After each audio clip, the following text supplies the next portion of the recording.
श्री शौनक जी ने पूछा, महाज्ञानी सूत जी, आप संपूर्ण सिद्धांतों के ज्ञाता हैं। प्रभो, मुझसे पुराणों की कथाओं के सार तत्व का विशेष रूप से वर्णन कीजिए। ज्ञान और वैराग्य सहित भक्ति से प्राप्त होने वाले विवेक की वृद्धि कैसे होती है तथा साधु पुरुष किस प्रकार अपने कामक्रोध आदि मानसिक विकारों का निवारण करते हैं। इस घोर कलिकाल में जीव प्रायः आसुर स्वभाव के हो गए हैं। उस जीव समुदाय को शुद्ध बनाने के लिए सर्वश्रेष्ठ उपाय क्या है? आप इस समय मुझे ऐसा कोई शाश्वत साधन बताइए जो कल्याणकारी वस्तुओं में भी सबसे उत्कृष्ट एवं परम मंगलकारी हो तथा पवित्र करने वाले उपायों में भी सर्वोत्तम पवित्रकारक उपाय हो। श्री सूत जी ने कहा, मुनिश्रेष्ठ शौनक, तुम धन्य हो क्योंकि तुम्हारे हृदय में पुराण कथा सुनने का विशेष प्रेम एवं लालसा है।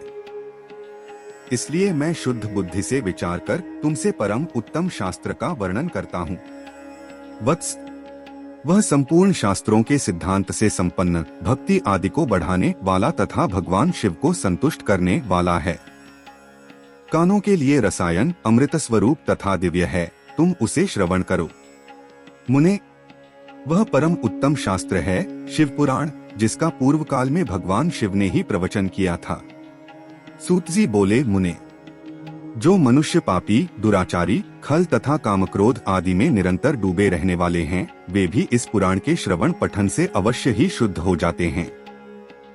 इसी विषय में जानकार मुनि इस प्राचीन इतिहास का उदाहरण दिया करते हैं, जिसके श्रवण मात्र से पापों का पूर्णतया नाश हो जाता है। पहले की बात है, कहीं किरातों के नगर में एक ब्राह्मण रहता था, जो ज्ञान में अत्यंत दुर्बल, दरिद्र, रस बेचने वाला तथा वैदिक धर्म से विमुख था। वह स्नान, संध्या आदि कर्मों से भ्रष्ट हो गया था और वैश्यवृत्ति में तत्पर रहता था। उसका नाम था देवराज। वह अपने ऊपर विश्वास करने वाले लोगों को ठगा करता था। उसने ब्राह्मण, क्षत्रियों, वैश्यों, शूद्रों तथा दूसरों को भी अनेक बहानों से मारकर उनका धन हड़प लिया था, परंतु उस पापी का थोड़ा सा भी धन कभी धर्म के काम में नहीं लगा था। वह वेश्यागामी तथा सब प्रकार से आचार भ्रष्ट था। एक दिन घूमता घामता वह दैवयोग से प्रतिष्ठानपुर झूसी प्रयाग में जा पहुंचा। वहां उसने एक शिवालय देखा जहां एकत्र हुए थे। देवराज उस शिवालय में ठहर गया, किंतु वहां उस ब्राह्मण को ज्वर आ गया। उस वर से उसको बड़ी पीड़ा होने लगी। वहां एक ब्राह्मण देवता शिव पुराण की कथा सुना रहे थे। ज्वर में पड़ा हुआ देवराज ब्राह्मण के मुखारविंद से निकली हुई उस शिव कथा को निरंतर सुनता रहा। एक मास के बाद वह ज्वर से पीड़ित होकर चल बसा। यमराज के दूत आए और उसे पाशों से बांधकर बलपूर्वक यमपुरी में ले गए। इतने में ही शिवलोक से भगवान शिव के पार्षदगण आ गए। उनके गौर अंग कर्पूर के समान उंचल थे, हाथ त्रिशूल से सुशोभित हो रहे थे। उनके संपूर्ण अंग भस्म से उद्भासित थे और रुद्राक्ष की मालाएं उनके शरीर की शोभा बढ़ा रही थीं।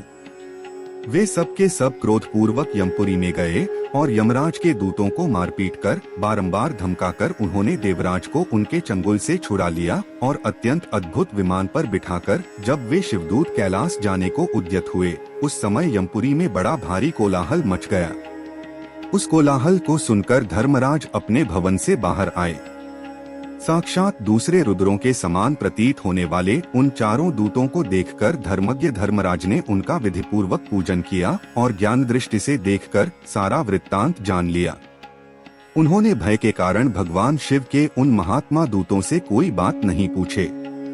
तत्पश्चात वे शिवदूत कैलाश को चले गए और वहां पहुंचकर उन्होंने उस ब्राह्मण को दयासागर साम शिव के हाथों में दे दिया है। बंधुओं, यही है श्री शिव महापुराण की महिमा, जो महापापियों का भी उद्धार कर देती है। सीताराम। श्री शिवाय नमस्तुभ्यं।